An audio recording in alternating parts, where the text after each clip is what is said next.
Pero antes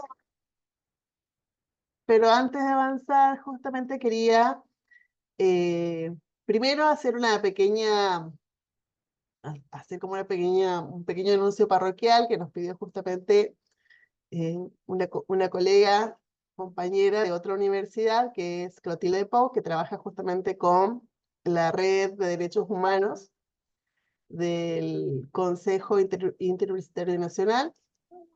Así que paso a compartir. Es una charla que se llama justamente La Universidad Comprometida con su Tiempo, que se realiza el próximo lunes, ahí paso bien un poco más los datos,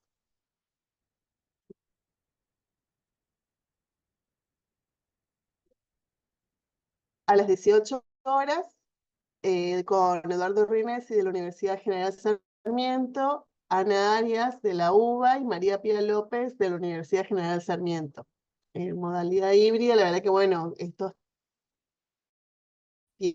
tiempos nos convocan como esto y repensar indefectiblemente, bueno, un poco lo que estamos atravesando de manera no solo no tanto individual, sino de manera colectiva. Perdón. Así es que bueno, dejo hecha la invitación para quienes quieran ir. Igual de todas maneras se lo vamos a compartir por correo, ¿sí?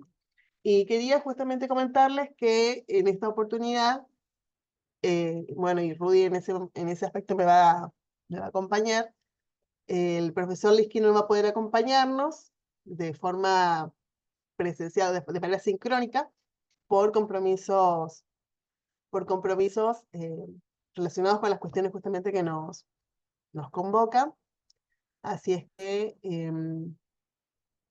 él dejó un pequeño video que ahora Nicolás va a compartir con nosotros, a modo de introducción y de bienvenida justamente a este curso. O a este curso no, a este espacio en realidad. No sé si querés compartirlo, Nicolás. No sé si Rudy querés plantear algo antes de que comience Nicolás. No, está bien, creo que podemos avanzar con el video de Roberto.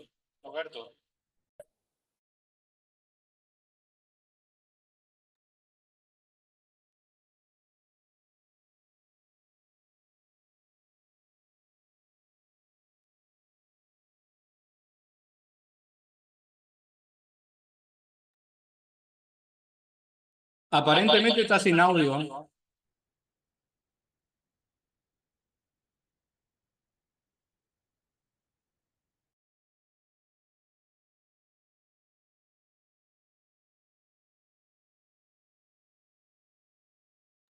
Sí, cierto, tampoco lo escuchamos nosotros, así es que vamos a ver si se puede solucionar.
No se escucha. ¿Querés que pruebe yo en todo caso?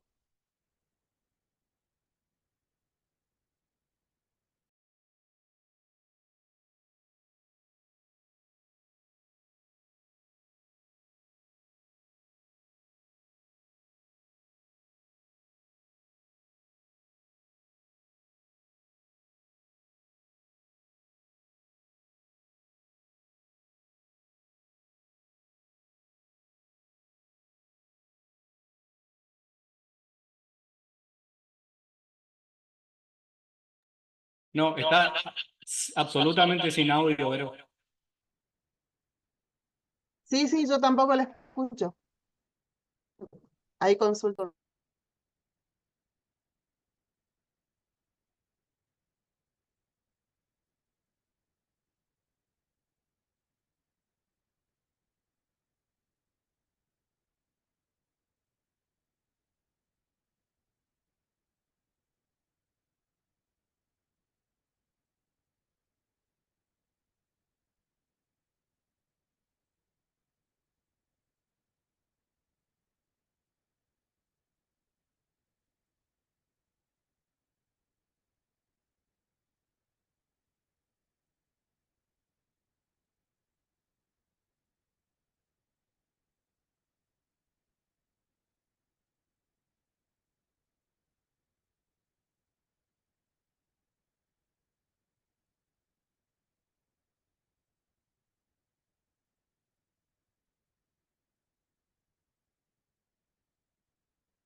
Sigue sin escucharse.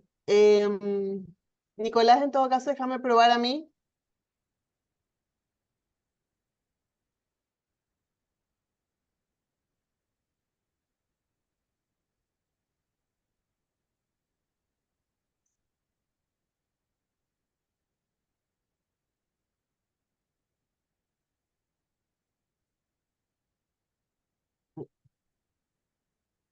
Ah, no.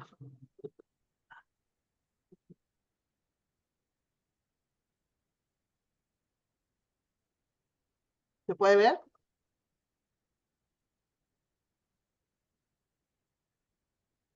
sí se ve la Queridos, imagen. estás reunidos hoy en el nuevo conversatorio organizado por Ahora la sí. Cátedra de Derechos Humanos y Participación Ciudadana de la Universidad Nacional del Noreste.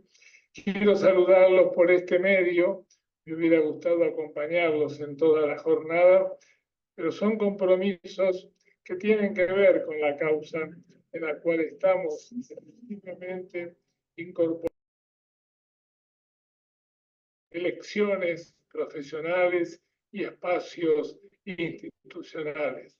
Por eso le he pedido a mis colegas Verónica, Rudy, Nicolás, que transmitan este video a manera de saludo introductorio del nuevo conversatorio que tenemos previsto para el día de hoy y que deseo sea de mucha utilidad para ustedes, que tengan toda la posibilidad de intercambiar opiniones y que lógicamente se obtengan buenas conclusiones para un tiempo complejo y difícil, a una semana en la que el reclamo social se vio acompañado de una muy arbitraria, injusta y hasta salvaje expresión.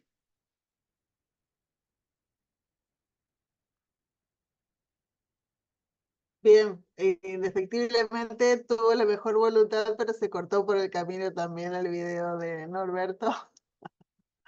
Pero bueno, lo que quería de alguna manera dejar como asentada una posición y dejar clara la posición de la cátedra, indefectiblemente que para nosotros su voz es sumamente lúcida y bueno, indefectiblemente entiende el sentir de cada uno de nosotras y nosotros, así es que es nuestra voz autorizada, y dar cuenta justamente un poco de la situación que vivimos como país hace unos días atrás, ¿no? Así es que, bueno, a partir de esta introducción, este pequeño saludo que nos hace Norberto, dejo la palabra a Rudy, que es justamente quien nos va a guiar hoy un poco durante todo el trayecto.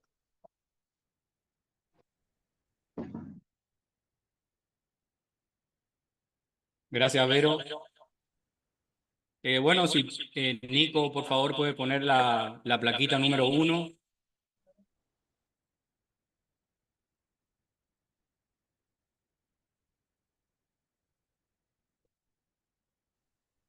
Primero quiero explicarles que existía toda la voluntad de Norberto de participar. Él está en un compromiso laboral muy importante, del otro lado del mundo, digamos, está lejos, pero de cualquier forma tenía toda la intención de participar en el ciclo de hoy, y como se dio cuenta que no iba a poder, empezó a grabar el video este que, bueno, lo pudo hacer hasta donde se cortó. Eh, sí, que él mismo quería manifestarles como titular de cátedra la preocupación por estos últimos hechos que se produjeron básicamente en la ciudad autónoma de Buenos Aires, con la detención arbitraria de un montón de personas que participaron en una expresión pacífica, ejerciendo derechos que están consagrados en la Constitución Nacional. Les había preparado 3 plaquitas. Una es la que ahora la están viendo.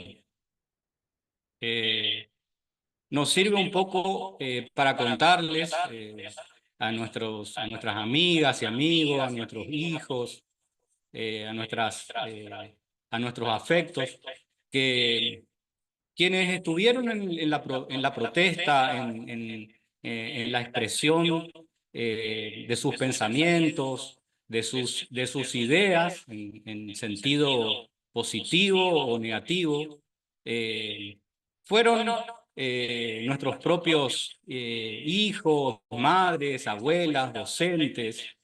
En general, se procedió a detener ilegalmente a un montón de gente que se estaba expresando en forma pacífica y ejerciendo derechos constitucionales. Estas detenciones ilegales no solamente transgreden derechos de esas propias personas que fueron detenidas, sino también son una amenaza para todos, para todas las personas, y una amenaza para la democracia también en sí, digamos. Fíjense que incluso las fuerzas de seguridad no están para criminalizar una protesta social. También las personas que forman parte de las fuerzas de seguridad están atravesadas por la misma realidad, y seguramente deben estar muchas consustanciadas con los reclamos que ejercieron y que ejercerán seguramente toda nuestra gente en forma pacífica y con razonamientos y con mucha convicción. Si podemos pasar a la siguiente plaquita, vamos a repasar los derechos que están en juego y que fueron ejercidos legal y pacíficamente por la gente que se manifestó, bueno, puntualmente en la ciudad de Buenos Aires, pero en todo el país también. El artículo 14 de la Constitución Nacional establece, en principio, la posibilidad de peticionar a las autoridades de todos los ciudadanos argentinos. O sea, todas las argentinas y argentinos tenemos el derecho de peticionar a las autoridades. Y además de este mismo artículo 14 surge el derecho de circular por el territorio argentino. También, como verán en la placa,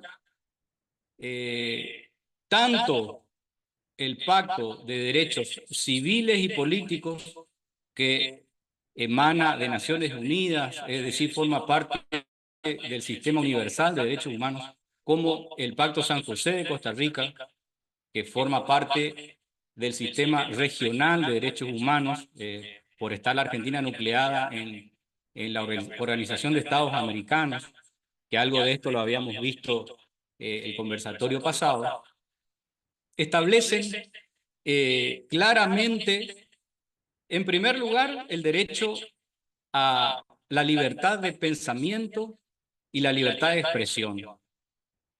Esta libertad de expresión surge claramente tanto del artículo 14 de la Constitución Nacional como del artículo 13 del Pacto de San José de Costa Rica.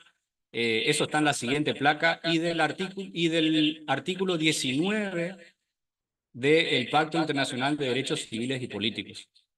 Este derecho a la libertad de expresión, es decir, de expresarnos libremente, contempla expresamente la posibilidad de que esa expresión sea en forma escrita, oral, artística o por cualquier otro procedimiento. Es decir, tenemos la libertad de expresarnos libremente por cualquier medio, lo cual naturalmente que comprende circular por el territorio argentino expresando nuestra opinión. Además, como si eso fuera poco, también tenemos el derecho constitucional a reunión, es decir, podemos reunirnos, ¿no es cierto? Lo cual parece una verdad de perogrullo, pero sí vamos a poner de manifiesto que tenemos el derecho constitucional a reunirnos pacíficamente, lo cual surge del artículo 15 del Pacto San José de Costa Rica y del artículo 21 del Pacto Internacional de Derechos Civiles y Políticos. También tenemos el derecho de circulación, que es el derecho de circular libremente por el territorio argentino, que también, como les decía, surge del artículo 14 de la Constitución Nacional, del artículo 22 del Pacto San José de Costa Rica y del artículo 12 del Pacto Internacional de Derechos Civiles y Políticos. También tenemos otro derecho que tiene que ver bastante con el nombre de nuestra cátedra, que fíjense, Cátedra Libre de Derechos Humanos y Participación Ciudadana. Todas las personas tenemos el derecho a participar directamente de los asuntos públicos. ¿Qué quiere decir eso? Que tenemos el derecho de ejercer nuestros derechos y también reclamar que nuestros derechos sean cumplidos. Estos son derechos que surgen expresamente del artículo 23 del Pacto San José de Costa Rica y del artículo 25 del Pacto Internacional de Derechos Civiles y Políticos. Es decir, lo tenemos que recalcar de que toda nuestra gente se estuvo expresando dentro del absoluto marco legal y constitucional y fue víctima de una criminalización arbitraria. La prueba es de que se intentó superponer una cantidad absurda de tipos penales, lo cual fue puesto de manifiesto por la mayoría de los juristas de prestigio de nuestro país. En este caso, siendo yo especialista en derecho penal, también comparto la opinión de que fue realmente un absurdo jurídico pretender acumular una serie de tipos delictivos que ni siquiera están pensados para poder ser agrupados en lo que se llama la teoría del concurso. Cuando hay más de un delito, esos delitos pueden eventualmente concurrir en forma ideal o real, pero no los quiero llevar a una cuestión dogmática penal. Pero realmente fue un absurdo jurídico lo que hizo el fiscal pretendiendo criminalizar a un montón de personas que se expresaban absolutamente dentro del marco constitucional. Y vuelvo a a la placa del comienzo. Lo más lógico que pasó y que va a seguir pasando y que es absolutamente sano, un signo de sanidad de nuestra sociedad, es que reaccione cuando se entera de que eventualmente una ley que estaría por ser perjudicial en muchas cuestiones, como ahora la vamos a ver, reaccionemos en forma pacífica y con argumentos, diciendo, esta ley me va a perjudicar, o sea, yo me tengo que oponer, o sea, le tengo que contar a mi hijo, a mi madre, es una ley que eventualmente va a perjudicar a un abuelo, a una tía. Entonces, sí lo vamos a resaltar con toda la claridad y potencia de que toda la gente se expresó dentro del marco constitucional. Sobre este tema es el que Norberto se quería también expresar. Creo que empezó a deslizar algo y después se cortó el video. Y creería yo que antes de pasar al tema específico del conversatorio de hoy, podríamos darle la palabra a quien quiera expresarse sobre este tema.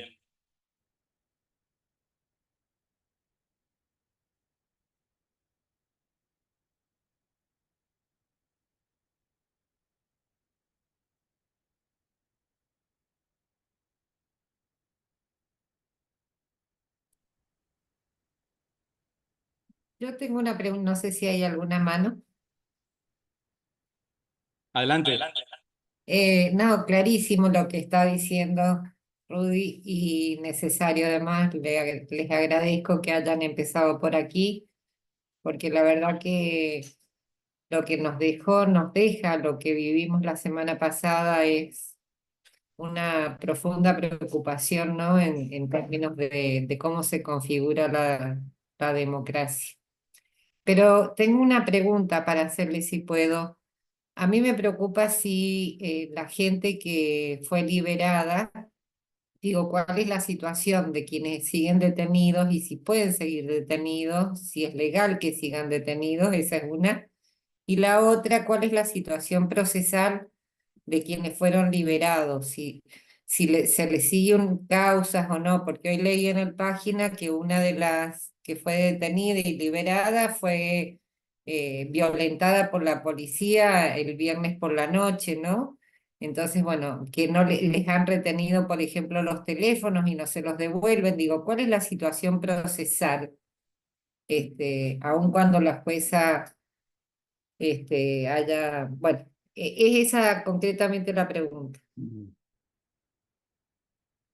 Sí, bueno, naturalmente que las causas van a seguir abiertas hasta que tengan su desenlace por las distintas vías que puede terminar una causa penal.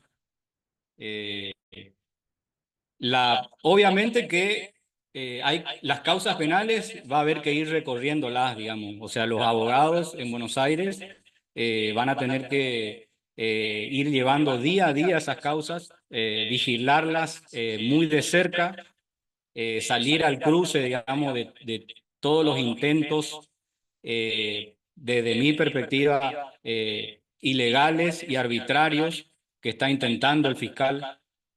Entiendo yo que va a haber una justicia que va a definir eso, ya sea en primera instancia o por la vía recursiva, que va a terminar advirtiendo, ¿no es cierto?, la realidad de cada caso, porque lo que se dio en la mayoría de los casos es que hubo como una acusación genérica, sin pruebas específicas en cada caso en particular, lo cual obviamente que algo que lesiona todo tipo de garantía de defensa de todas las personas.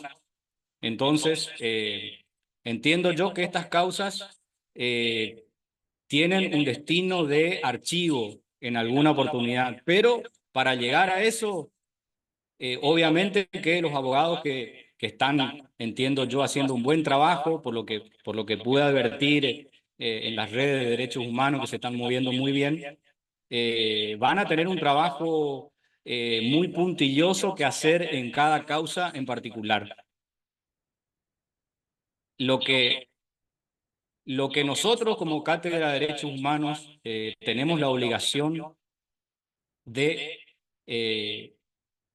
poner de manifiesto que a todas las personas, probablemente este tipo de actitud judicial, vamos a decir más específicamente de esta fiscalía en particular, sí creemos que claramente tiene una finalidad persuasiva también en el resto de la población.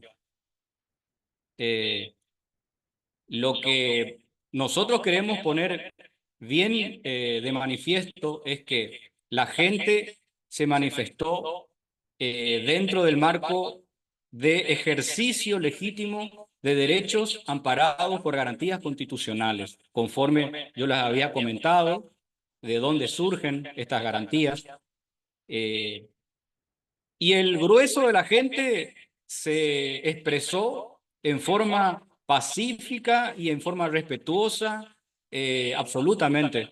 Ahora, si alguna persona, obviamente, ha cometido algún delito, bueno, por supuesto que la justicia tendrá que intervenir y probar ese delito, por supuesto. Pero repito, lo que nosotros advertimos es que se hizo como una acusación genérica a todas las personas sin tener pruebas absolutamente, digamos, de ninguna actividad delictiva. Eso obviamente es criminalizar la protesta, tratar de amedrentar a la gente. Así que no sé si contesto tu pregunta. Sí, gracias. No sabía si la causa seguía o no, pero la causa sigue. Y eso preocupa también, ¿no?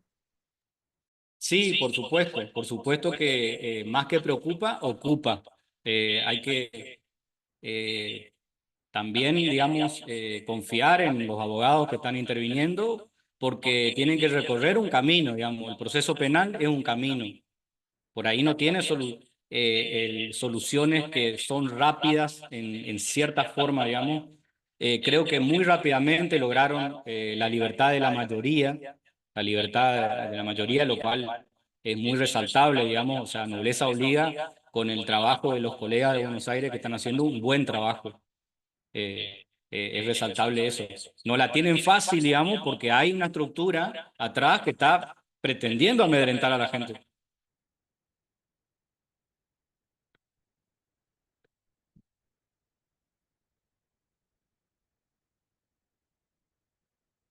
¿Alguien más quiere hacer alguna reflexión o alguna pregunta?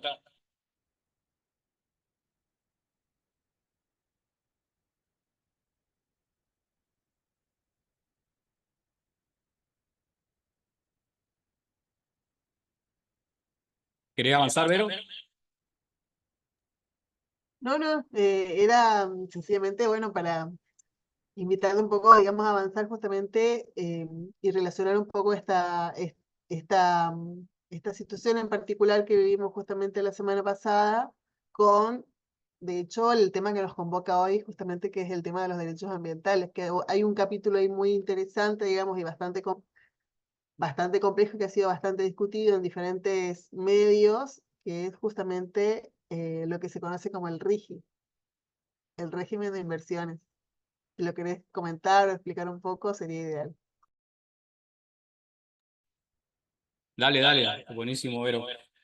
Yo te propongo arrancar, digamos, con los DESCA, digamos, en general, y pasamos a la crítica de la ley base, ¿qué te parece?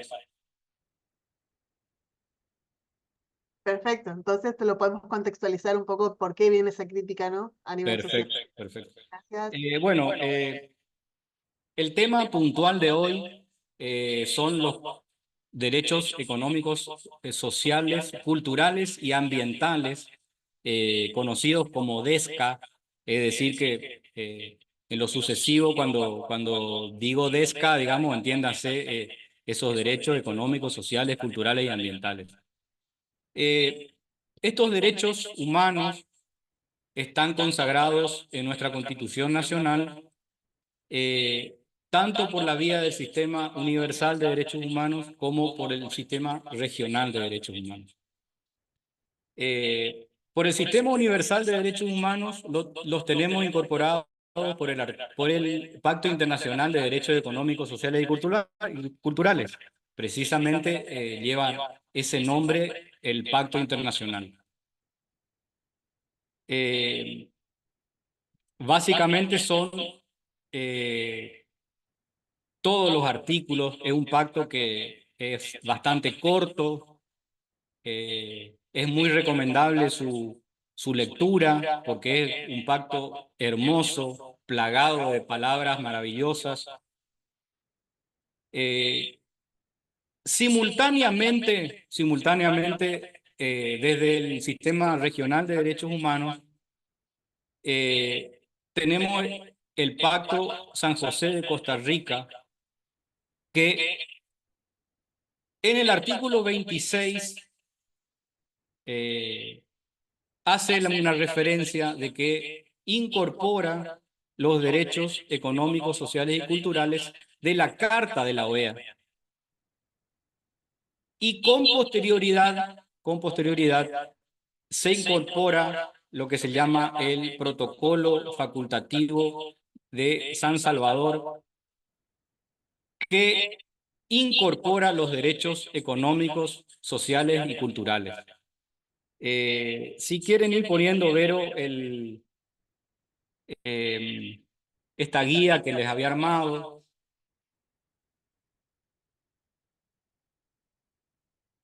Este protocolo de San Salvador, que es de 1988, es un poquito más reciente, de alguna forma toma la misma hermenéutica que usa el Pacto Internacional de Derechos Económicos, Sociales y Culturales.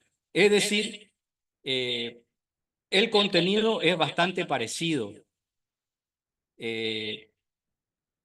Incluso, como les había dicho ya antes, el conversatorio pasado, desde el sistema universal, ya los derechos económicos, sociales y culturales están garantizados en la Declaración Universal de Derechos Humanos y a nivel regional están garantizados en la Declaración Americana de Derechos y Deberes.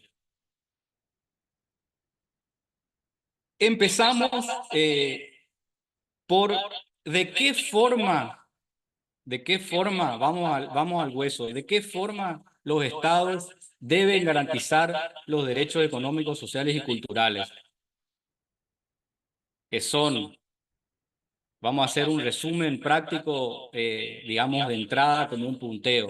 Derecho al trabajo, a la seguridad social, a la maternidad, a la niñez, derecho a alimentación y nutrición, derecho a la vestimenta, a una vivienda digna, derecho a la salud, derecho a la educación, derecho de acceso a la ciencia y a la cultura, derecho a un ambiente sano. Esto lo vamos, en forma particular, vamos a ir viendo cada uno.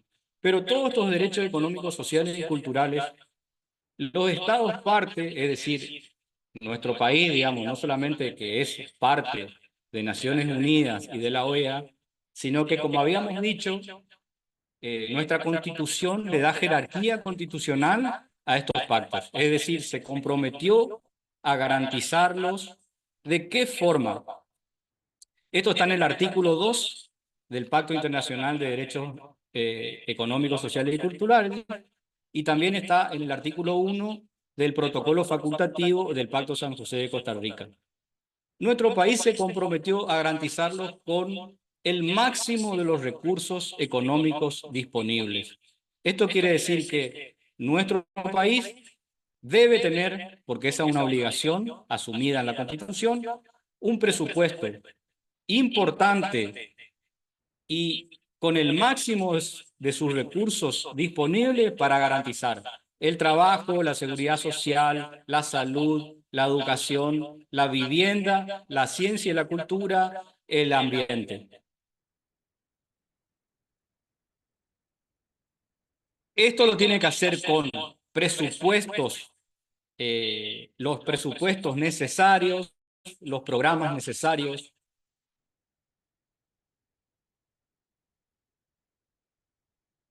Lo que están viendo ahora en la pantalla es un hermoso texto que surge de los fundamentos del Pacto Internacional de Derechos Económicos, Sociales y Culturales.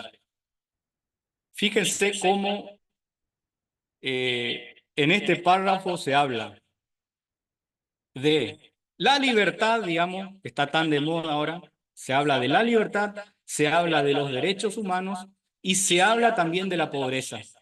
Fíjense, este es un texto redactado por un consenso de toda la humanidad en Naciones Unidas.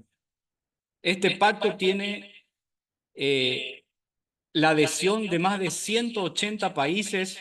De los 195 países del mundo, hay más de 180 países que sostienen que no puede realizarse el ideal de ser humano libre, liberado del temor y de la miseria, a menos que se creen las condiciones que permitan a cada persona gozar de sus derechos humanos, los cuales son de la salud, la educación, el trabajo, la seguridad social, la vivienda, el ambiente sano.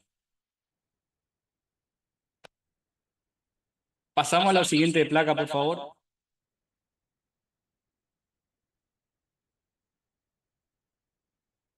Lo que está expresado en esta siguiente placa es lo que les había dicho recién, que el poder soberano de muchas generaciones, en este caso argentinas, consagraron los derechos humanos en nuestra Constitución Nacional. Es decir, que estos pactos internacionales de derechos humanos incorporados en nuestra Constitución Nacional no es que fueron incorporados, digamos, automáticamente porque un día ocurrió que se incorporó o porque resulta que porque somos parte de Naciones Unidas ya vienen los pactos. No funciona así el tema. A muchas generaciones argentinas les costó muchísima lucha en la calle, valga la conexión con el tema anterior. Muchísima gente valiente expresando sus ideas y razonando para que en algún momento, eso ocurrió en la última reforma del año 1994, ocurrió que después del esfuerzo de muchas generaciones argentinas, nuestro país logró el consenso necesario para que en nuestra Constitución Nacional estén consagrados los derechos humanos. Fíjense,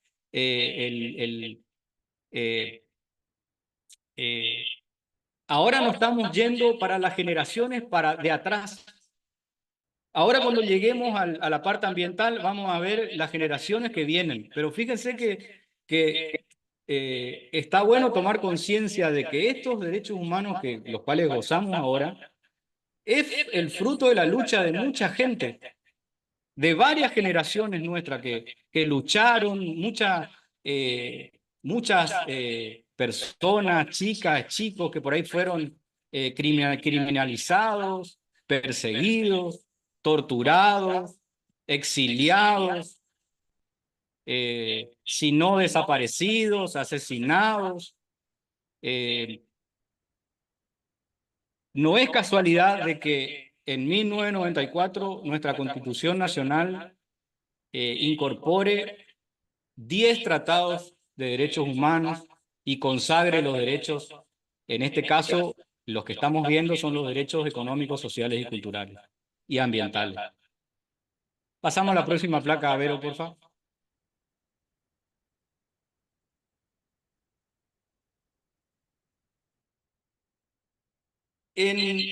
Les decía que tanto el Pacto Internacional como el San José de Costa Rica con el Protocolo Facultativo de San Salvador tienen una hermenéutica parecida, es decir, como el Protocolo de San Salvador es posterior al Pacto Internacional, como que, de alguna forma, obviamente, que lo toma como guía. Entonces, el contenido es muy parecido. El derecho del trabajo, el derecho de acceso al trabajo es el que primero aparece en la pluma de los legisladores de Naciones Unidas, que es el artículo 6 del Pacto Internacional de Derechos Económicos, Sociales y Culturales, que se coincide con el mismo artículo 6 del Protocolo de San Salvador, que es el que completa los derechos, los DESCA, digamos, de la parte regional, digamos, de la parte de la OEA. ¿Qué establece sobre el trabajo? Lo que dice los derechos humanos sobre el trabajo es que el Estado debe garantizar el acceso al trabajo de todas las personas. Es decir, crear todas las condiciones necesarias para el trabajo pleno y productivo. Es decir, que para que todas las personas puedan ejercer su trabajo y vivir dignamente de su trabajo. Esto, por supuesto, que siempre todos los derechos vamos a colorear con lo que habíamos dicho al comienzo, con el artículo 2, que para esto el Estado debe tener una planificación con un presupuesto concreto, ¿no es cierto? Para esto, para garantizar la ocupación plena y productiva, el Estado debe tener, está obligado constitucionalmente a tener una planificación para generar ese trabajo para todas las personas. También dentro de estos derechos laborales existen otras directrices, por ejemplo, sí o sí hay que garantizar un salario mínimo vital y móvil. Este salario mínimo vital y móvil también está garantizado en forma específica en el artículo 14 bis de nuestra Constitución Nacional, que es un artículo más viejito, digamos, no es de la reforma de 1994, sino ya de antes, desde antes, la Argentina debía y debe garantizar un salario mínimo vital y móvil. La palabra vital es la que le da el contenido a esta garantía. ¿Qué quiere decir que sea vital? Que sea el salario necesario y suficiente para una vida digna de las familias.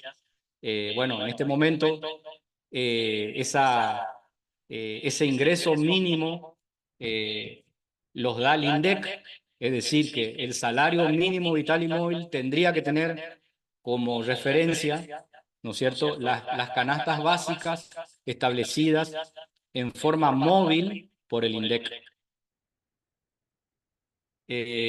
A su vez, también se consagra que en el ambiente laboral no puede haber ningún tipo de discriminación de género, es decir, que tanto mujeres como varones deben tener las mismas oportunidades de acceder a los distintos trabajos. También se garantiza y se protege a todas las personas contra los despidos arbitrarios. También se establece el derecho al descanso, a las vacaciones pagas.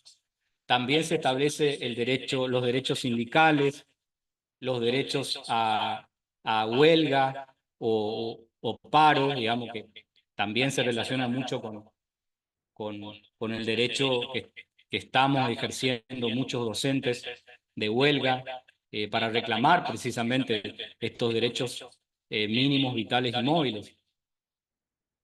En este punto quiero hacerle la primer crítica a este proyecto de ley bases, que si bien todavía no está formalizada como ley, pero bueno, vamos a hacer la crítica correspondiente. En este proyecto, digamos, conforme fue votado por el Senado. Sabemos que este proyecto va a volver otra vez a diputados, pero en la medida que prospere, sobre el empleo público, se dispone que todas las personas que estaban en un régimen de estabilidad laboral dentro del empleo público nacional pasan a disponibilidad por 12 meses. Y si en estos 12 meses no pueden ser reubicados, tendrían derecho a una indemnización básica. Esta parte es absolutamente inconstitucional, obviamente, porque el artículo 14 bis de la Constitución Nacional establece claramente la estabilidad del empleo público. Es decir, esta ley va a ser seguramente declarada inconstitucional por cualquier juez de la República Argentina, porque el artículo 14 bis establece, consagra expresamente la estabilidad del empleo público. O sea, esta gente que tenía estabilidad del empleo público nacional y que no acepte eventualmente esta indemnización básica que eventualmente le propondrían, seguramente vamos a tener una cantidad de juicios en nuestros tribunales respecto de este tema.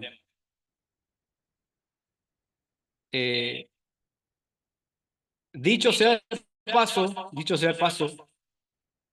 del sector público hay más de 25.000 personas que fueron desafectadas arbitrariamente de sus puestos de trabajo. Ahora pasamos al sector privado. Dentro del sector privado, lo que se proponen algunas modificaciones. Por ejemplo, el periodo de prueba. Este periodo de prueba, que conforme la ley de contrato del trabajo es de 3 meses, lo cual ya esos 3 meses fue muy discutido en su oportunidad. Esos 3 meses se extendió a hasta 1 año en los casos de empresas que no tienen más de 5 trabajadores. También esta parte del proyecto de la ley de bases, si sale de esa forma, va a ser declarado inconstitucional por cualquier juez, porque también el artículo 14 bis establece una protección contra los despidos arbitrarios. Es decir, es absolutamente ilegal, arbitrario e inconstitucional que una empresa tome a una persona de prueba durante, digamos, casi 1 año y antes de cumplirse el año le diga, bueno, hasta luego, señorita o señor, ya hasta aquí llegó su periodo de prueba. O sea, esa persona va a tener un derecho laboral y lo va a poder ejercer en el fuero laboral, y seguramente va a declarar inconstitucional esta parte de la ley, eventualmente si sale de la ley de bases. En otra parte del proyecto se autoriza a las personas o a las empresas a tener 3 trabajadores independientes bajo el formato, digamos, harto conocido, digamos, de trabajadores monotributistas, digamos. Esta situación también va a ser declarada inconstitucional por nuestros tribunales laborales, porque transgrede, nuestra ley de contrato de trabajo se basa en el principio de la verdad real y repudia todo tipo de fraude laboral en el sentido de simular una situación aparente de otra modalidad, cuando en realidad la modalidad es de la modalidad laboral, digamos, la modalidad de empleada o empleado. y siguen vigentes, digamos. Bueno, estoy viendo acá los artículos 12 y 14 de la Ley de Contrato de Trabajo que establecen, repudian esas situaciones de fraude a la ley laboral. Es decir, que claramente esas situaciones, eventualmente esas personas que estén trabajando como monotributistas, van a tener su derecho laboral intacto para poder reclamar en los tribunales y probar que verdaderamente era una relación laboral. Eh, pasamos, pasamos a la siguiente placa, por favor.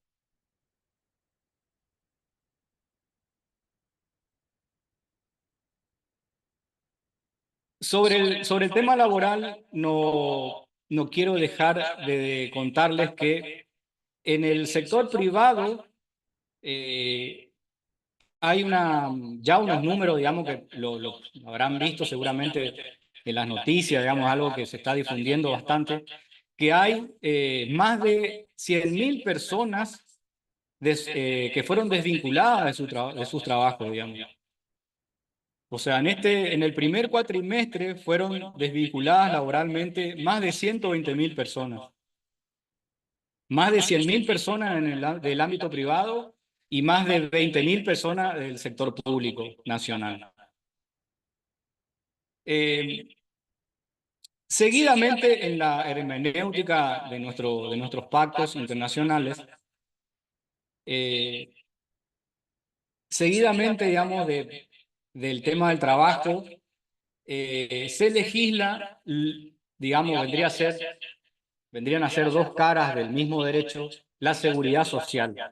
La seguridad social no solamente se refiere a los derechos de jubilación y pensión, sino también, por ejemplo, a los derechos de seguro de desempleo, y eso también tiene que ver con la placa que estamos viendo de seguridad social, de protección especial a la maternidad y a la niñez. Digamos que eso surge claramente del artículo 14 bis y del artículo 8, tanto del Pacto Internacional de Derechos Económicos, Sociales y Culturales y del Protocolo de San Salvador, que complementa el Pacto San José de Costa Rica. Pasamos a la siguiente placa.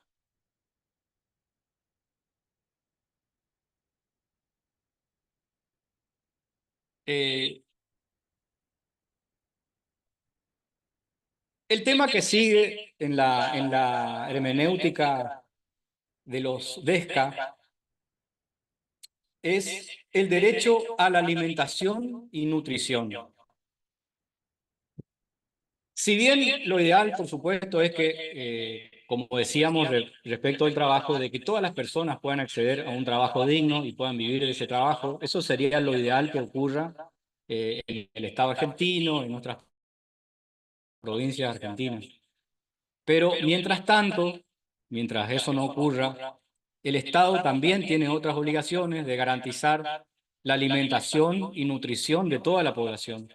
Es decir, el Estado argentino no se puede desentender del problema de la pobreza, del hambre de la gente, porque es una obligación asumida internacionalmente y a nivel interno en la Constitución Nacional, que el Estado argentino debe tener programas concretos que garanticen la alimentación y nutrición de todas nuestras niñas, niños, adolescentes, personas, toda la población en general.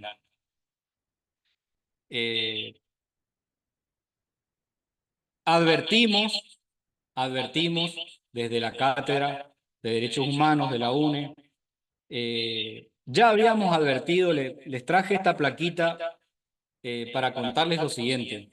En el año 2019, desde el Observatorio de Derechos Humanos de la UNE, que es un observatorio que funciona en coordinación con la cátedra, habíamos hecho un informe muy detallado y circunstanciado en cuanto a los derechos económicos, sociales y culturales en la región. Habíamos revisado los índices de desocupación, de mortalidad neonatal, mortalidad infantil, desocupación, acceso a la vivienda, deserción escolar o, o falta de escolaridad. Y todos estos datos están directamente relacionados con los índices de pobreza e indigencia.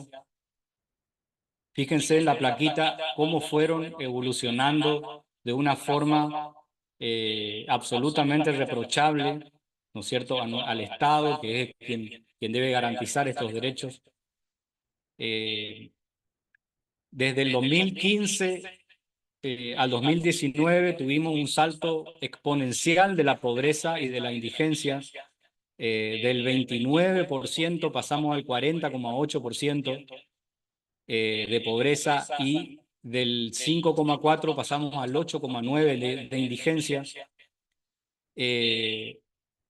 Tomamos el 2023, toda la etapa de pandemia, estos índices también subieron un poco, pero advertimos que en este semestre del año 2024 subió abruptamente la pobreza a aproximadamente 11 puntos en estos 6 meses, subió al 55,5% de pobreza y 17,5% de indigencia.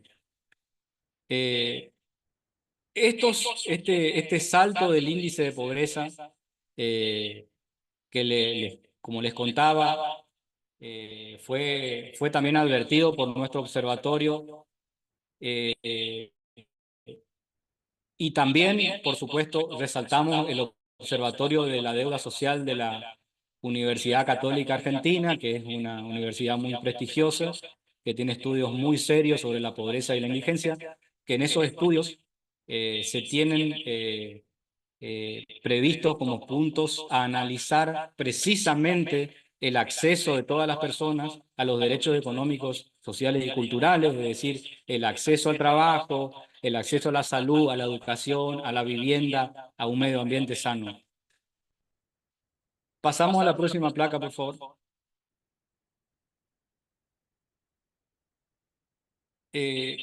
Como les decía, estos índices de pobreza e indigencia, cuando suben abruptamente, como en este caso, impacta directamente en los índices de desempleo y trabajo informal.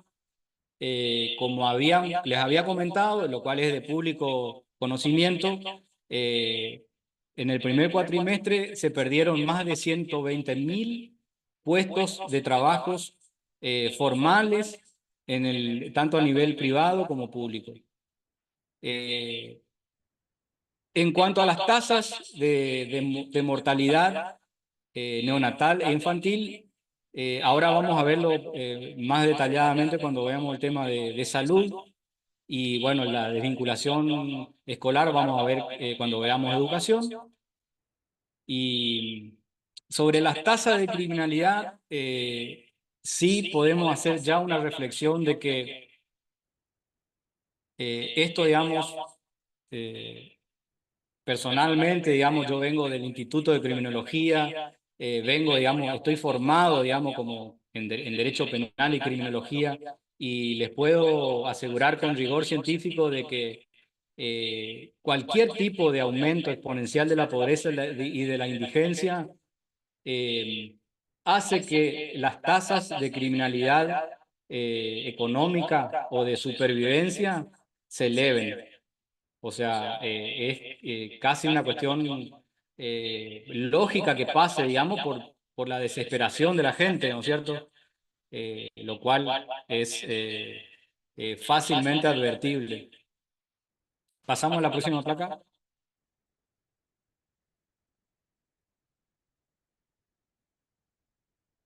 Derecho de acceso a la salud pública, accesible, gratuita y de calidad. Este derecho de acceso a la salud pública se halla consagrado en el artículo 12, como lo pueden ver en la placa del Pacto Internacional de Derechos Económicos, Sociales y Culturales, lo cual coincide exactamente con el mismo artículo 12 del Protocolo Facultativo de San Salvador, y establece categóricamente que el Estado argentino debe garantizar el acceso a todas las personas a una salud pública accesible y gratuita y de calidad.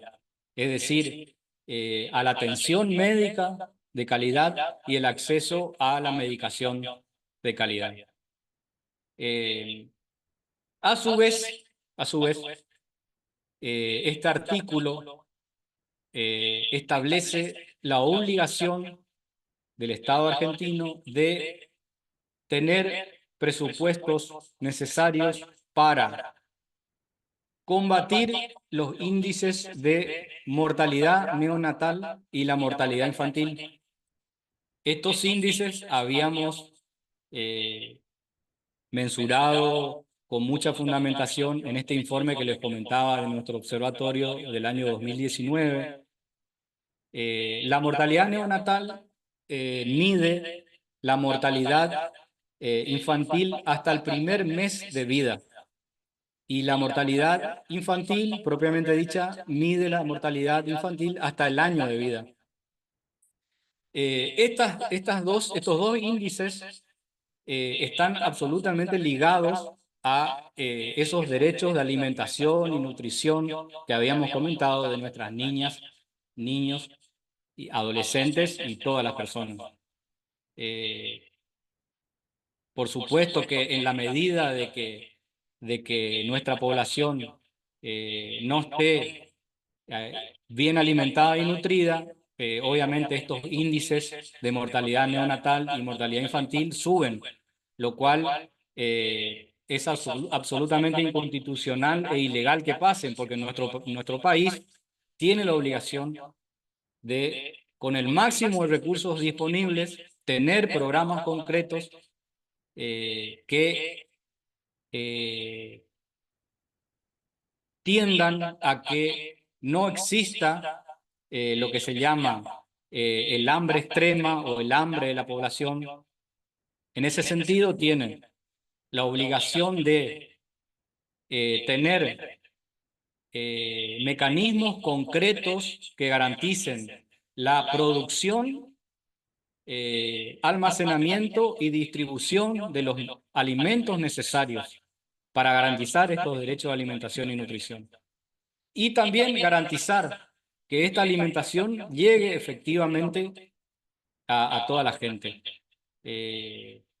Naturalmente que no podemos dejar de mencionar que nos parece absolutamente arbitraria la decisión del gobierno nacional de omitir toda esa ayuda que estaban recibiendo una cantidad de comedores comunitarios que funcionaban garantizando el derecho a la alimentación y nutrición de la franja de la población más vulnerada de nuestra población. Digo vulnerada porque víctimas de un montón de derechos que año tras año no fueron garantizados. Entonces, esto, digamos, como Cátedra de Derechos Humanos, tenemos que decirlo claramente de que no puede pasar que nuestras niñas, niños y adolescentes se vean privados de su derecho a acceder a la alimentación y nutrición, por cuanto es una garantía constitucional que tienen, incluso siempre lo decimos y lo vamos a repetir hasta el hartazgo. Fíjense la ironía, ¿no? Que siendo las niñas, niños y adolescentes mayoría, claro que no votan, pero siendo ellos mayoría, si ellos votarían, pondrían presidentes, legisladores, gobernadores, o sea, es tan absurdo de que el Estado no les garantice los derechos, porque precisamente son los que, si votarían, tendrían la mayoría necesaria como para que el candidato que garantice sus derechos o la candidata que garantice sus derechos sea la que gane. Fíjense la ironía, ¿no?, del tema. Bueno, pasamos a la próxima placa.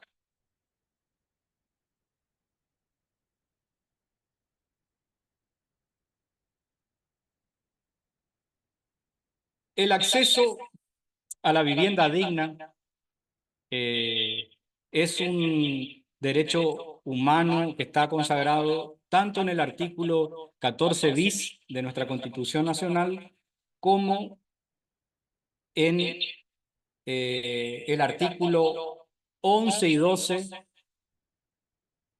básicamente del 11, como lo ven expresado en la placa, que también se condice con el artículo 12 del Protocolo de San Salvador.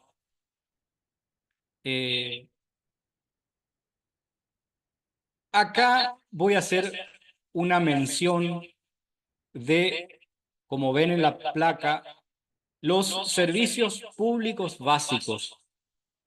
Esta, digamos, es una incorporación más moderna, digamos, que surge del Protocolo de San Salvador, que cuando hace referencia al derecho a la vivienda y al derecho al ambiente, también habla de que todas las personas deben tener garantizados los servicios públicos básicos. Esto tiene que ver con el agua potable, con la energía eléctrica, con el tema de la recolección de residuos, etc.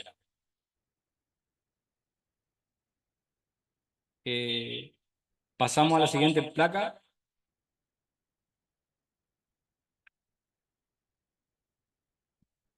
Seguidamente viene el derecho a la educación pública, primaria, secundaria y superior, accesible, gratuita y de calidad.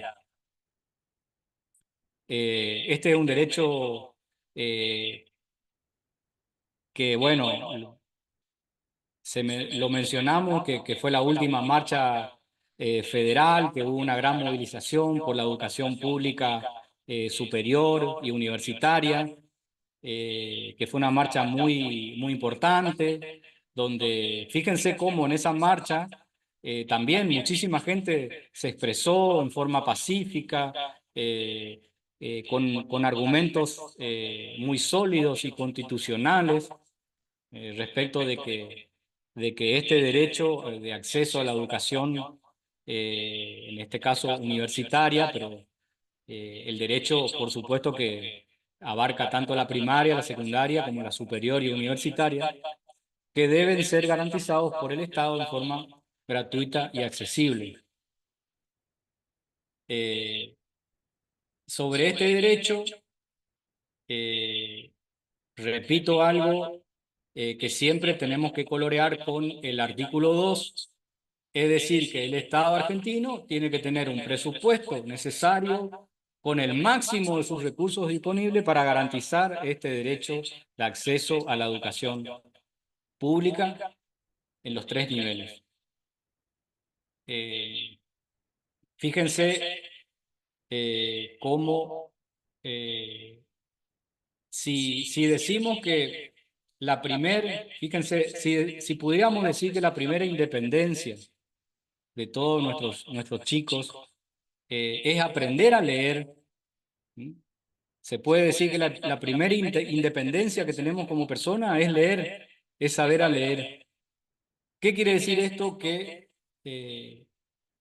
tuvimos que haber tenido ese derecho garantizado de acceder a la educación pública primaria, gratuita, accesible y de calidad, para poder aprender a leer, que nos garantiza esa primera independencia como personitas, de poder tener las herramientas, porque el hecho de poder leer, por eso decimos que el derecho a la educación es un poco la llave de los otros derechos. El derecho a la educación es lo que nos permite conocer los otros derechos, porque si por ahí, por ejemplo, por ejemplo, el derecho a la salud, para saber si un alimento es comestible, tiene nutrientes o no, lo vamos a conocer eso por medio de la educación, digamos. O sea, vemos cómo la educación es un poco la llave maestra de los otros derechos. Y si decimos que leer es la primera independencia, digamos, después de un proceso de aprendizaje, con esos mismos argumentos vamos a trasladarlo a la educación superior o universitaria. Podemos decir que la posibilidad de que cada persona pueda ser lo que quiera ser eso que está en su alma, en su vocación, quiera recibirse de la profesión, del arte u oficio que esa persona quiera que sea su personalidad y su vocación. Para eso debe tener garantizado ese acceso gratuito a la educación superior o universitaria, gratuita, accesible y de calidad. Fíjense que el artículo 13, el mismo artículo 13 del Pacto Internacional de Derechos Económicos, Sociales y Culturales establece que la educación, fíjense, está definido por todos los países de la Tierra, está definido por todos los países de la Tierra. La educación debe garantizar que cada persona pueda ejercer su personalidad plena. Fíjese, esta palabrita, la palabra personalidad es una palabra netamente de los derechos humanos, porque tiene que ver con la identidad, con la dignidad de cada persona, que es única e irrepetible. Cada persona tiene una identidad única e irrepetible y tiene también una personalidad única. Y seguramente que de esa personalidad nacerá una vocación hacia una profesión, hacia un arte, hacia un oficio. Eso es lo que debe garantizar el acceso a la educación primaria, secundaria, superior y universitaria. También dice expresamente el artículo 13 que la educación debe promover el respeto de los derechos humanos. Es decir, que uno de los contenidos básicos de la educación, conforme lo definen todos los países de la Tierra, Naciones Unidas, en el artículo 13 del Pacto Internacional de Derechos Económicos, Sociales y Culturales, es que la educación, tanto primaria, secundaria, superior y universitaria, debe promover el respeto de los derechos humanos, que es precisamente el acceso al trabajo, a la salud, a la educación, a la seguridad social, a la vivienda, a la cultura, a la ciencia, al ambiente. Pasamos a la próxima placa.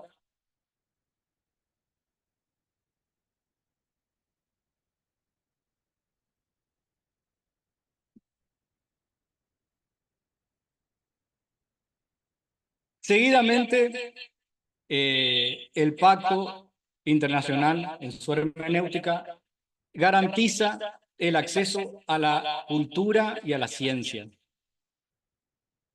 Esto también, por supuesto, está relacionado con estas últimas, con estos últimos intentos de desprestigiar a nuestra ciencia, a nuestra cultura. A ver, sobre la ciencia en particular, fíjense cómo la mayoría, digamos, de los países del mundo, sobre todo los países que más respetan los derechos humanos y que son los países más avanzados científicamente. ¿Por qué son avanzados científicamente? Porque sostienen sus ciencias nacionales, digamos.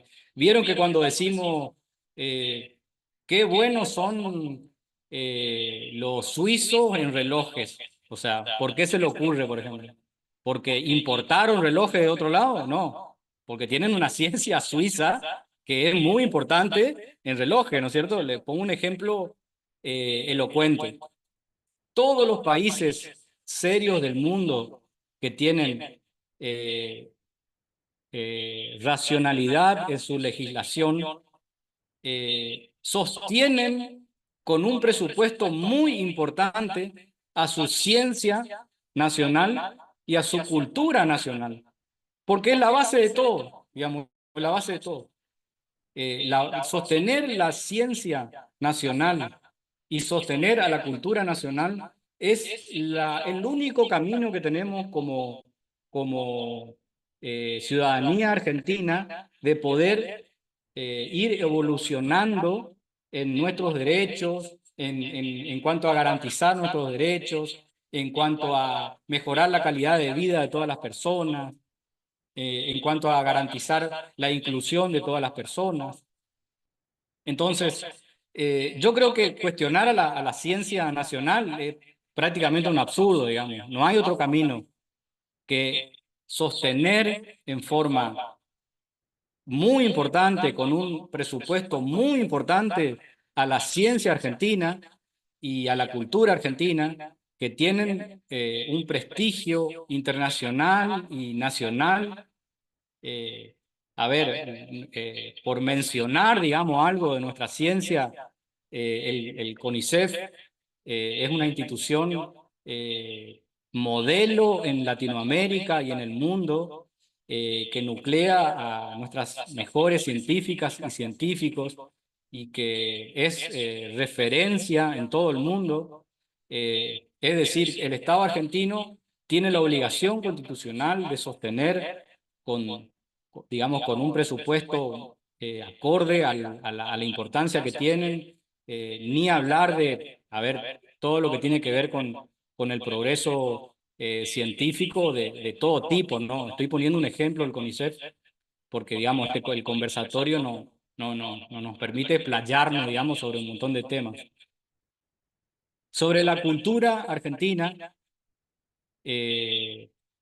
debo decir algo que ya dije, pero siempre me gusta repetir. Nuestro país no por casualidad recuperó la democracia primero que todos nuestros países vecinos. Recuperó en el año 1983, recién en el año 1985 recuperaron Brasil y Uruguay, recién en 1989 recuperaron Chile y Paraguay. Eso no fue por casualidad, fue porque nuestra cultura tenía, digamos, una lucha, una credibilidad, tenía una dignidad, tenía un montón de gente muy digna, muy prestigiosa, muy decente, que estaba librando una batalla cultural. Prueba de ello es que, por lo que mi condición de rockero me hace saber que casi todos los rockeros y rockeras y rockeros de nuestro país tuvieron que exiliarse porque estaban prohibidos, corrían en riesgo sus vidas. Marilina Ross, Miguel Abuelo, Charly García, David Lebón, Lito Nevia, León Gieco, varios más que no me estoy acordando, Miguel Cantilo, Miguel Abuelo. eh, eh, A su vez, en esa época fueron prohibidos un montón de expresiones culturales muy importantes, fueron prohibidos una cantidad de libros, de películas, de obras de teatro, de poesías. O sea, ¿por qué les parece que fueron prohibidas todas esas cosas, esas producciones artísticas? Porque realmente eran expresiones artísticas que ahora sí las podemos ver sin la censura y podemos ver la dimensión. Por ejemplo, el prestigio del cine argentino, con películas tan elocuentes como La historia oficial, Sentimientos, bueno, ni hablar de La noche de los lápices, ahora Argentina 1985, Asesinato en el Senado de la Nación. Nuestro cine argentino nos cuenta nuestra historia, nuestra propia historia de una forma tan con un rigor tan tan propio, con tanta razonabilidad, digamos. Entonces, sí debemos decir que el Estado argentino tiene la obligación constitucional de sostener con el máximo de sus recursos disponibles tanto nuestra ciencia nacional como nuestra cultura nacional. Pasamos a la próxima placa, Vero.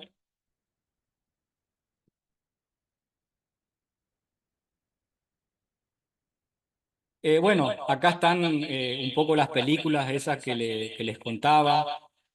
Por supuesto, las recomiendo a las 5 porque eh, eh, son films de alto vuelo ético y con actuaciones de primer nivel y que son testimonios de las mejores expresiones de nuestra cultura. Precisamente les armé esta plaquita para recomendarles las 5 películas. Pasamos a la siguiente.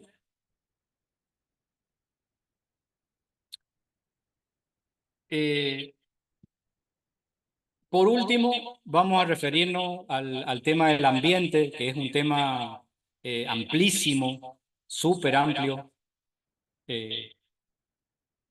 Primero, digamos, después Vero va a hacer alguna consideración al respecto, pero hay diversas leyes que consagran expresamente que en la educación de todas las personas, y en este caso puntual de las personas que ejercen la función pública, debe haber una formación en derechos ambientales. Puntualmente, para la gente que está en la función pública, está la conocida Ley Nacional Yolanda, que es del año 2020, que establece que todas las personas que ejercen la función pública deben tener una formación en derechos ambientales. Vamos a ir un poquito más atrás. Vamos a ir un poquito más atrás. La Ley Nacional de Educación, que es del 2006, en el artículo 89, establece que la educación en todos los niveles, es decir, la educación primaria, secundaria, terciaria, superior y universitaria, debe tener una formación en derechos ambientales. O sea, eso ya está en la Ley Nacional de Educación. Luego incluso de la Ley Yolanda, que es del año 2020, en el año 2021 se sanciona la Ley Nacional de Educación Ambiental, que también establece que en todos los niveles de la educación debe estar presente una formación en cuanto a los derechos ambientales. En nuestra Constitución Nacional, los derechos ambientales están consagrados en el artículo 41 en forma directa. Este es uno de los nuevos artículos que fue consagrado en la última reforma del año 1994. Establece, como ustedes lo podrán ver en la placa, que todas las personas tienen el derecho de acceso a un ambiente sano, equilibrado y apto para el desarrollo humano.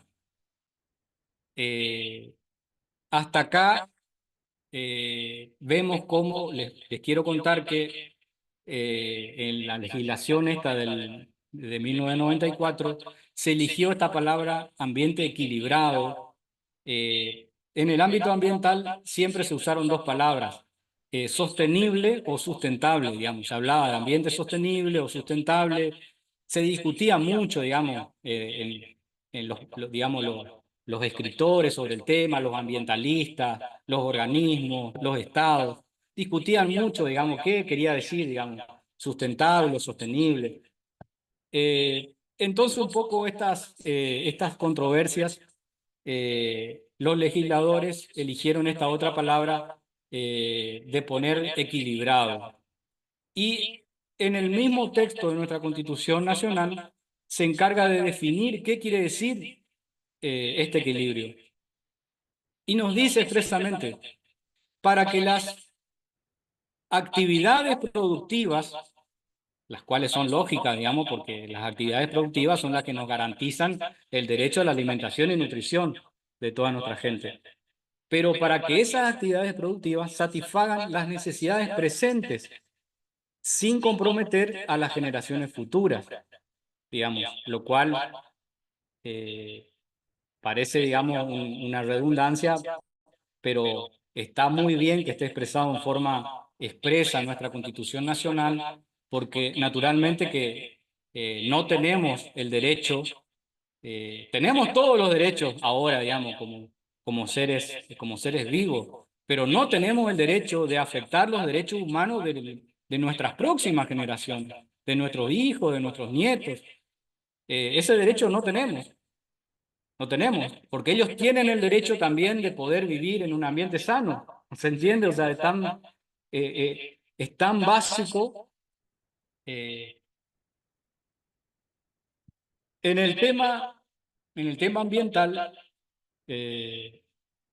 acá vamos a detenernos puntualmente a hacer una crítica a la ley base. Y vamos a hablar un poco del RIGI, este que les comentaba Vero al comienzo. Si bien en el fallido proyecto inicial de ley base de diciembre del 2023 había un capítulo específico ambiental referido a la ley de bosques y a glaciares, que fue luego excluido, digamos, por argumentos de luchas de organismos ambientales, que digamos que podemos decir que fue un triunfo, digamos, ahí de la participación ciudadana y de los organismos ambientales, de que este capítulo ambiental específico, digamos, sea retirado del proyecto, pero sí quedaron otras normas, otros proyectos de normas que sí afectarían el derecho al ambiente sano, equilibrado, para el desarrollo humano, y que las actividades productivas, como dice el artículo, no afecten a las generaciones futuras. En principio, el régimen este conocido como RIGI, que es un régimen de incentivo para grandes inversores, que establece un régimen de privilegio para industrias extractivas de nuestros recursos naturales, como algo muy grosero y grueso, anticonstitucional. Debemos decir que este proyecto no contempla siquiera los estudios de impacto ambiental. Nosotros tenemos, primero les quiero comentar algo. En cuanto a la competencia se refiere a qué parte del Estado tiene la facultad de legislar sobre derechos ambientales. Esto está resuelto en el artículo 41 de la Constitución Nacional. Seguidamente a este párrafo, en el tercer párrafo, nuestra Constitución dice de forma expresa y categórica que en materia ambiental la competencia es compartida entre la nación y las provincias. La nación tiene el derecho a legislar sobre presupuestos mínimos en temas ambientales. Y las provincias tienen derecho a legislar en todo lo que se refiere a las cuestiones ambientales regionales o locales. Por eso seguramente habrán leído, generalmente cuando todas las leyes ambientales que son nacionales empiezan con la palabra presupuestos mínimos de tal cosa, presupuestos mínimos, porque eso quiere decir que eso no puede alterar la competencia que tienen también las distintas provincias de Argentina respecto a las cuestiones ambientales dentro de sus propios territorios. Entonces, dentro de estos presupuestos mínimos que sí tiene facultad el Congreso de la Nación, Hay la ley madre ambiental, que es del 2002, que es la Ley General del Ambiente, que establece los principios mínimos para proteger el ambiente sostenible, sustentable, equilibrado. Establece en forma clara, concreta y categórica que todas las empresas que en cualquier lugar de la República Argentina quieran hacer algún tipo de actividad que tenga que ver con alguna afectación al ambiente, que sea algún tipo de actividad extractiva de los recursos naturales, debe primero producir un informe del impacto ambiental. Y este informe de impacto ambiental debe ser presentado a la autoridad de aplicación de la nación para que sea previamente autorizado. Lisa y llanamente, este proyecto del RIGI pretende sustraer, digamos, a estas empresas que eventualmente pretendan acogerse a este régimen, la sustrae de presentar este informe ambiental, lo cual, por supuesto, que es algo absolutamente inconstitucional y que va a ser objeto seguramente de los planteos judiciales correspondientes, ya sea o de la provincia específica o de un municipio específico o de una comunidad específica o de una ciudadana o ciudadano específico, que va a plantear de que esta empresa no presentó ni un plan de impacto ambiental, ¿no es cierto? También este proyecto de ley bases tiene una modificación, esto es muy importante porque tiene mucha connotación económica, propone una modificación a la ley de hidrocarburos y libera las exportaciones sin garantizar el abastecimiento interno.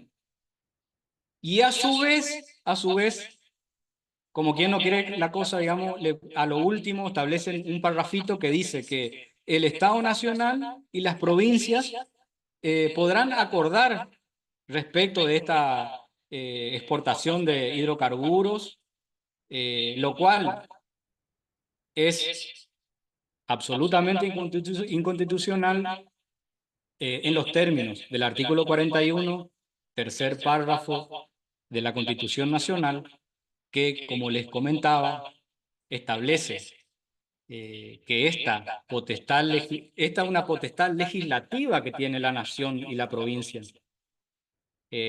Fíjense cómo esta ley base lo que pretende acá es autorizarle a que el Estado Nacional haga un convenio directamente con una provincia sobre hidrocarburos. El artículo 41 de la Constitución Nacional habla de ley del Congreso y ley de una provincia, ¿no es cierto? Sabemos, por supuesto, de que una ley del Congreso requiere del consenso de todos los sectores políticos y una ley de una provincia también, ¿no es cierto? Que ese consenso absolutamente riguroso de una ley del Congreso y de una ley de una provincia no puede ser sustituido por un acuerdo entre el Poder Ejecutivo Nacional y un gobernador, digamos. O sea, claramente está transgrediendo el artículo 41 de la Constitución Nacional.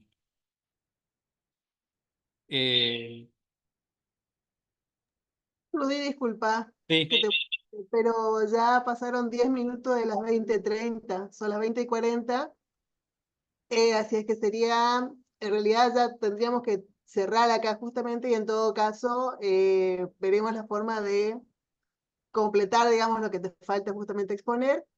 Ya les avisé justamente por chat que les voy a pasar, les vamos a pasar justamente por correo los documentos relacionados con Ley Yolanda y con la relación entre medio ambiente y trabajo, con un documento de la Organización Internacional del Trabajo y una pequeña actividad, una actividad que era más que nada para promover un poco la conversación sobre justamente el tema de cambio climático y cómo afecta a las comunidades, ¿no?